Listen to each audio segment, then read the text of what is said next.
And it also tells us, Isaiah chapter 9, verse 6, "For unto us a child is born, unto us a son is given, and his name shall be called Wonderful, Counselor, the Mighty God, the Everlasting Father, the Prince of Peace." That son that she brought forth is Jesus. And it goes on to say in chapter 12 of Revelation, verse 5, "Her child is caught up to God in his throne," speaking of the ascension of Christ. Now keep in mind, these Bible prophecies are not talking so much about what happens in one day. Prophecy often gives you a panorama of history. And chapter 12 is one of the most amazing prophecies because it's taking you from the Old Testament times all the way down to the end of time. It's covering the panorama of the history of the bride of Christ, the church. Well, let's go on here. Who is, number 4, who is the dragon? Well, you don't have to guess about this one. Right in the bosom of that chapter 12, it tells us that great dragon, that old serpent called the devil and Satan, who deceives the whole world. And again, in verse 9, that great dragon was cast out, and his angels were cast out with him.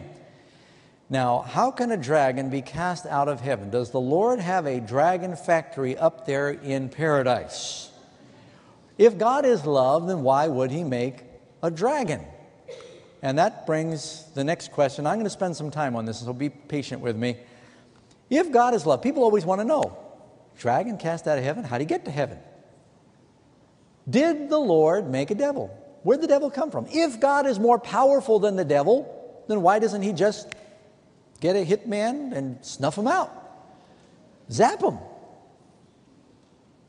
How come he puts up with him? Why would God make a devil? To torment us. If every good and perfect gift is from God, did God, in his angel factory, was there a defect that he didn't see, a bad transistor, and out came a devil? Did God make a mistake? I mean, people ask, haven't you thought these things? I mean, if you're thinking, you'll wonder at some point.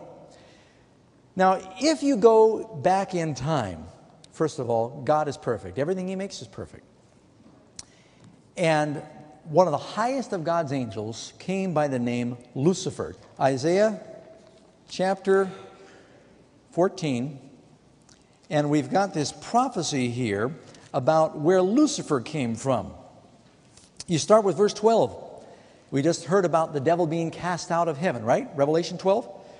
Here in Isaiah 14:12, "How you are fallen from heaven, O Lucifer, son of the morning. How you are cut down to the ground, you who weaken the nations. For you said in your heart, I will ascend into heaven. I will exalt my throne above the stars of God. I will sit on the mount of the congregation on the farthest sides of the north. I will ascend to the heights of the clouds. I will be like the Most High." You remember what the devil said to Eve in the garden? You'll be like God. He was sharing his own aspirations. The devil wanted to be God. This high, holy angel that God made began to entertain thoughts of selfishness and rebellion in his own heart. God made him perfect. God makes all of his intelligent creatures perfect, but they have freedom. And in order to love, you must have freedom. God cannot force you to love him or it stops being love. Isn't that right? God doesn't make his creatures to go, I love you, God, I love you, because that's not love. And when it comes to the subject of predestination and can you lose your salvation, I told you that Jesus will never let go of you. But if the Lord were to force you to be saved, even after you've made a decision, if you want to change your mind, you've lost your freedom, it stops being love. The idea that once you're saved, you can't be lost takes away your freedom. The greatest sign of God's love and freedom is the lake of fire. I'm quoting C.S. Lewis, actually. He loves us so much that he won't force us to love him. It's an intelligent choice. It's the greatest gift that he's given. And Lucifer had that, and he chose to love himself, and God pleaded with him. We don't know how long this rebellion fermented in heaven before it broke out into an open war. But there in Revelation chapter 12, it says, war broke out in heaven between Michael and his angels and the dragon and his angels. And ultimately the dragon and his angels, 1/3 of the stars, are cast out.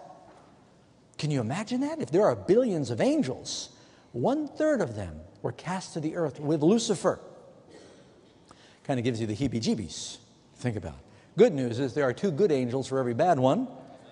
And I think the bad angels are weaker than the good ones anyway. Because you don't get stronger by being evil. You always deteriorate. Sin erodes. And so the devil rebelled. Now, there's another passage you can look at. Matter of fact, when you go home, I've got so much to cover, look at Ezekiel 28 and read the passages that deal with the king of Tyre. It tells us that the devil was perfect in all his ways until iniquity was found in him. He was Lucifer then. The word Satan means adversary. He turned against God. He wanted God's position.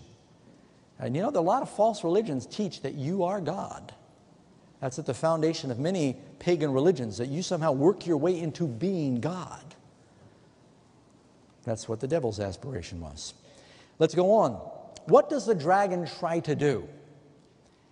It says that he wants to devour the man-child. Revelation 12, verse 4, the dragon stood before the woman who was ready to be delivered to devour her child as soon as it was born. Now, the devil works through kingdoms and powers. In Ezekiel, when you read about the devil, it's talking about the king of Tyre, and then it transitions behind the scenes to talk about the devil who's behind the king of Tyre.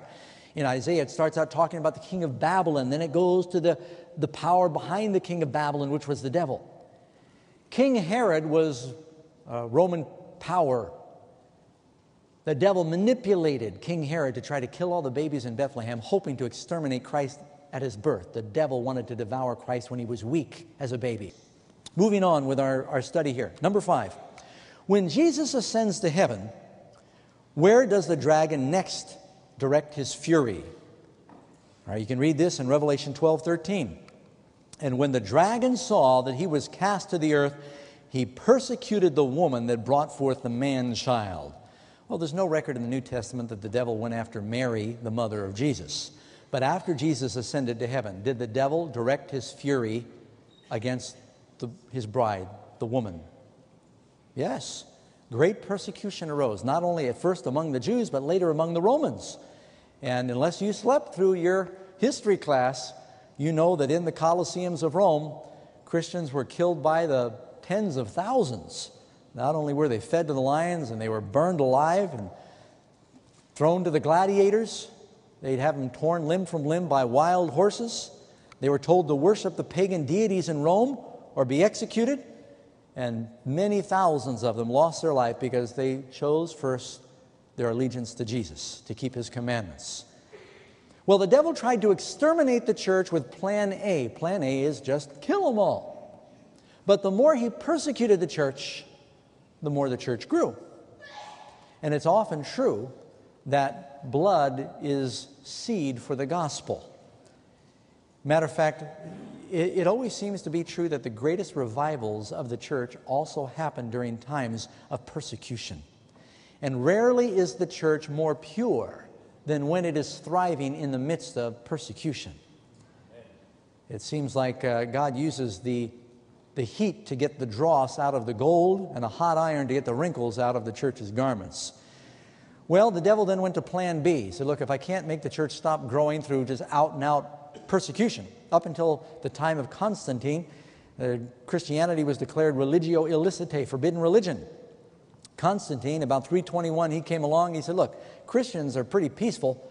Nero said that, they're cannibals. They're eating the body and the blood of Christ. And he tried to brand them as crazy. But everyone could see they were the nicest people in the kingdom.